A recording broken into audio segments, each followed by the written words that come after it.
Example 6.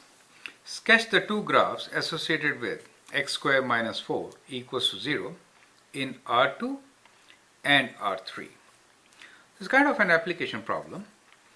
When we say R2, that means 2 dimension, and R3 is 3 dimension. Okay. So let's sketch it in R2 on this side. R2 means that's our coordinate axis, correct? And x squared minus 4. X squared minus 4 can be written as x plus 2 times x minus 2, correct? So that means we have two zeros, one at plus 2 and minus 2. And if I put x equals to 0, my y-intercept is minus 4. Therefore, we have a parabola like this, right?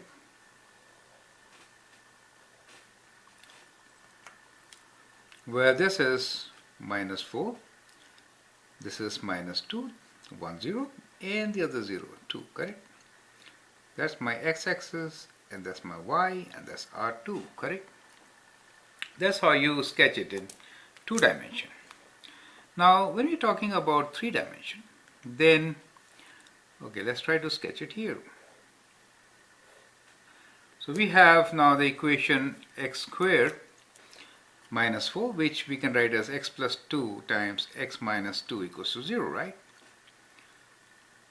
So in R3, what we will do is 2 graphs associated with it. Okay, so we can say this as x plus 2 times x minus 2 equals to 0. I can say this as x plus 2, okay, equals to 0, which means x equals to minus 2.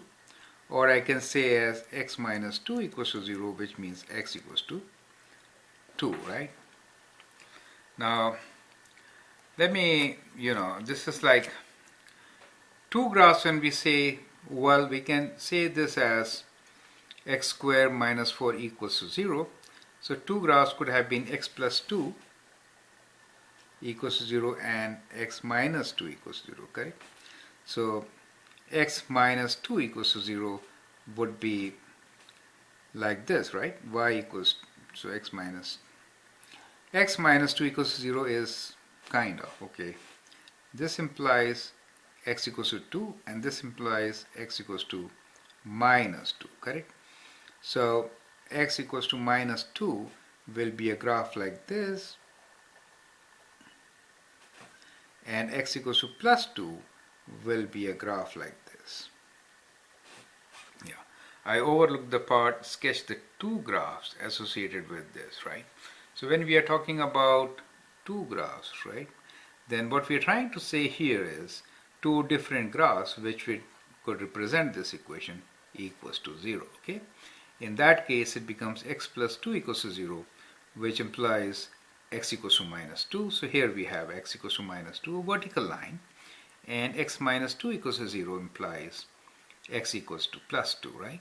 The other vertical line. So these are our 2 graphs, correct? Associated with this in R2, okay? Now similarly, we'll split this into these 2 equations, and then we'll make our 2 graphs associated in R3. So let's do this. When we say x equals to minus 2, then what we can consider this is my x-axis, right? So let's go back like this, and let us assume that this is minus 2 for us. Then the graph is x equals to minus 2, now you know, is parallel to y and z axis. So it'll be kind of like this. Is it okay? So that is your x equals to minus 2. And the plus 2 graph will be where x equals to 2. So you can draw a line here, right? And then parallel to z axis, correct? And then this. That is your graph x equals to minus 2, and this is x equals to plus 2. So that is how you're going to get your graphs in R3 for this kind of equation, right? So this kind of a complicated application, but really the question being asked is like this, right? It's like unique to this book, and students get really confused, and even I got confused when I read it for the first time, but now it makes sense, right? I hope it makes sense to you also. Here we have three questions. Question 13, sketch two graphs with x square minus 9 equals to 0, which is very similar. So x is plus minus 3. Question 14, name three planes that the equation xyz equals to 3, 0 represents in R3.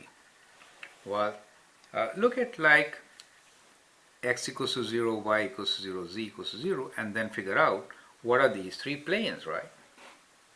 Question 15 is sketch the planes associated with x times x minus y equals to 0 in R3, right? We are kind of exploring the same example which we worked with, right? And then you can draw your planes which are x equals to 0 and x minus y equals to 0, okay?